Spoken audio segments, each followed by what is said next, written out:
할렐루야. 오늘 아침 예배에 오신 여러분을 주님의 이름으로 환영하고 축복합니다. 오늘도 신실하시고 완전하신 우리의 구원의 능력이 되신 주님의 이름을 찬양하며 나아가십시다. 아침이 밝아올 때에 찬양의 맘 주시네. 주를 향한 나의 찬양, 주 마음 울리리. 그 이름 강하고 견고한 성루, 그 이름 나의 피난처 되시네. 그 이름 구원의 능력 되시니 온 열방이 다 찬양하네. 그 이름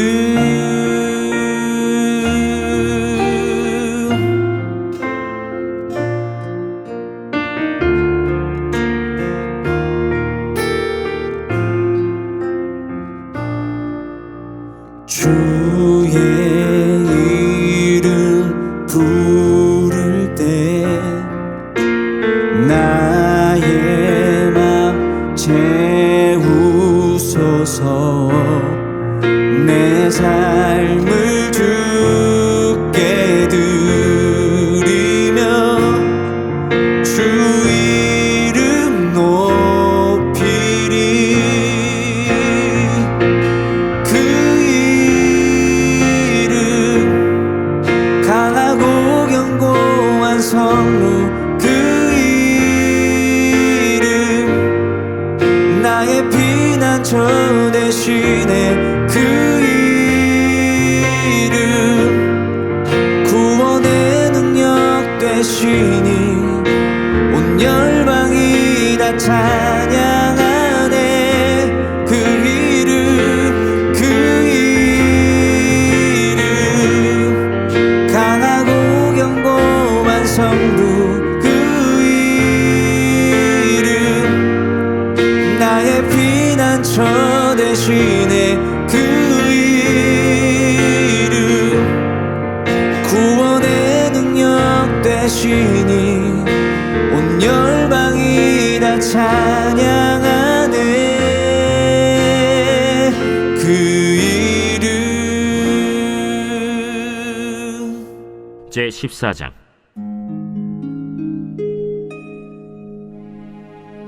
두로왕 히람이 다윗에게 사신들과 백향목과 석수와 목수를 보내 그의 궁전을 건축하게 하였더라. 다윗이 여호와께서 자기를 이스라엘의 왕으로 삼으신 줄을 깨달았으니 이는 그의 백성 이스라엘을 위하여 그의 나라가 높이 들림을 받았음을 알미었더라. 다윗이 예루살렘에서 또 아내들을 맞아 다윗이 다시 아들들과 딸들을 낳았으니 예루살렘에서 낳은 아들들의 이름은 삼무아와 소밥과 나단과 솔로몬과 이팔과 엘리수아와 엘벨렛과 노가와 네벡과 야비아와 엘리사마와 브엘리아다와 엘리벨렛이었더라. 다윗이 기름 부음을 받아 온 이스라엘의 왕이 되었다 함을 블레셋 사람들이 듣고 모든 블레셋 사람들이 다윗을 찾으러 올라오매 다윗이 듣고 대항하러 나갔으나 블레셋 사람들이 이미 이르러 르바임 골짜기로 쳐들어온지라. 다윗이 하나님께 물어 이르되, 내가 블레셋 사람을 치러 올라가리이까 주께서 그들을 내 손에 넘기시겠나이까? 올라가라. 내가 그들을 네 손에 넘기리라. 이에 무리가 바알브라심으로 올라갔더니 다윗이 거기서 그들을 치고, 다윗이 이르되, 하나님이 물을 쪼갬같이 내 손으로 내 대적을 흩으셨다 함으로 그곳 이름을 바알브라심이라 부르니라. 블레셋 사람이 그들의 우상을 그곳에 버렸으므로 다윗이 명령하여 불에 사르니라. 블레셋 사람들이 다시 골짜기를 침범한지라. 다윗이 또 하나님께 묻자온데 하나님이 이르시되, 마주 올라가지 말고 그들 뒤로 돌아 뽕나무 숲을 맞은편에서 그들을 기습하되 뽕나무 꼭대기에서 걸음 걷는 소리가 들리거든 곧 나아가서 싸우라. 너보다 하나님이 앞서 나아가서 블레셋 사람들의 군대를 치리라. 이에 다윗이 하나님의 명령대로 행하여 블레셋 사람들의 군대를 쳐서 기브온에서부터 게셀까지 이르렀더니 다윗의 명성이 온 세상에 퍼졌고 여호와께서 모든 이방 민족으로 그를 두려워하게 하셨더라.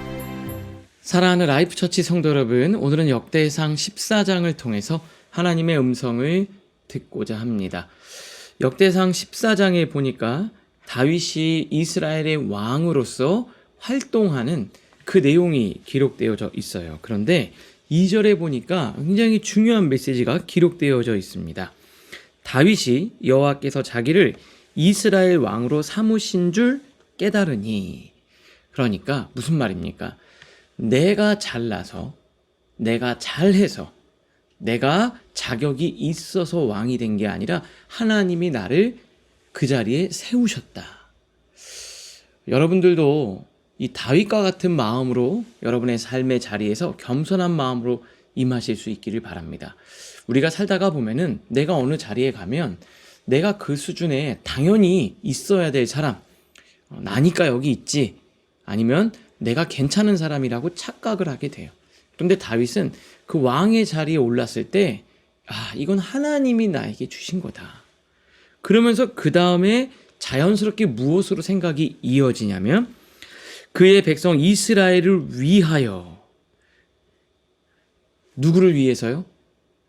백성들을 위해서, 나라를 위해서 내가 특별한 계획이 있기 때문에 나를 그 자리에 두셨다, 이런 거예요. 우리 사랑하는 라이프처치 성도 여러분, 여러분이 어떤 자리에 갔어요. 그 자리에서 여러분들에게 권한이 주어질 수도 있고 파워가 주어질 수도 있고 물질이 주어질 수도 있어요. 그때 다윗처럼 겸손하시고 나를 이 자리에 두신 것이 하나님 나라를 위해서, 내가 누군가에게 예수 그리스도를 증거하고 섬기기 위해 하나님이 그 자리와 그 능력과 그 물질과 그 건강을 주셨다라는 것을 꼭 기억하실 수 있기를 바랍니다. 내 자리와 하나님의 계획을 연결하는 거예요. 여러분, 느헤미야는 어땠습니까? 페르시아 최강대국의 왕 바로 밑에 있는 사람이었어요. 얼마나 이 파워가 컸겠습니까? 내가 지금 이 자리에 오른 것과 하나님의 사명을 연결할 수 있었어요.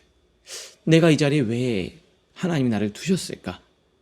황폐해진 예루살렘 성을 재건하고 그 백성들의 삶을 돌아보라는 그런 마음으로 받아들인 거예요. 여러분, 에스더는 어땠습니까? 지금 왕후의 자리에 있는 것이 이때 이 민족이 고통받고 어려움 당할 때 하나님이 나를 쓰시려고 그 자리에 세우신 것 아닌가.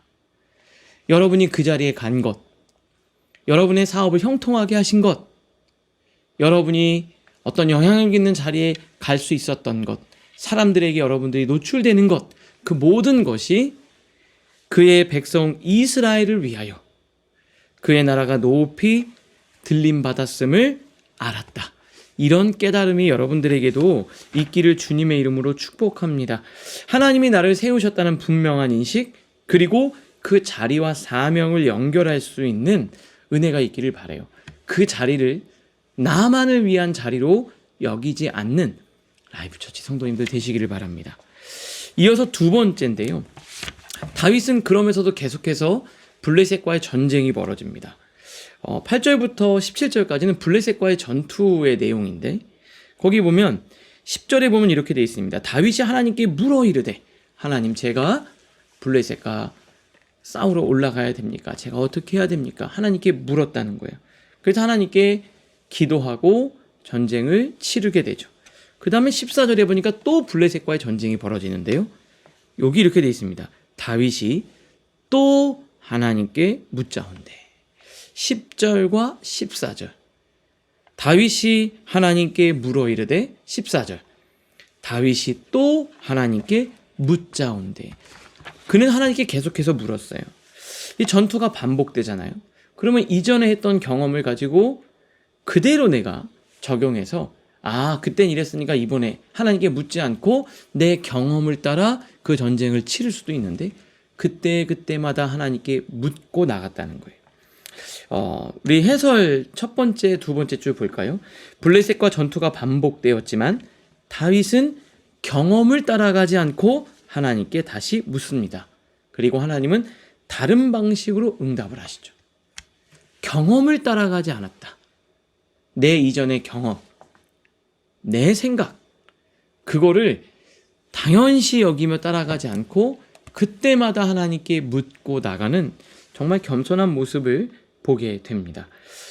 우리가 어떤 경험이 쌓이는데 그 경험이 쌓일 때 하나님께 묻고 하나님의 뜻을 알고 나가는 것은 너무나도 중요하죠.